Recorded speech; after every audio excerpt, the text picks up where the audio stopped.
మీ అందరూ కూడా దేవుడి దర్శనములు కావాలి అన్నట్లయితే ఖచ్చితంగా దేవుడు మీ అందరూ కూడా దర్శనాలు ఇస్తాడండి. ఎందుకంటే దర్శనమిచ్చి మాట్లాడేటువంటి దేవుడు మన ప్రభు అయిన యేసుక్రీస్తు ప్రభువారు.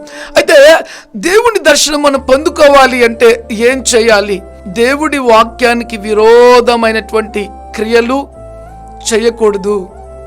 ఆచారాలు కానీ ఆజ్ఞ అతిక్రమంతో జీవించే జీవితం కానీ మన జీవితంలో ఉండకూడదు. భక్తహీనుల్లాగా మనం ఎంత మాత్రం జీవించడం దేవుని చిత్తము కాదు. అది నువ్వు గుర్తుపెట్టుకోవాలి. నీకు నీవే సాక్షివి.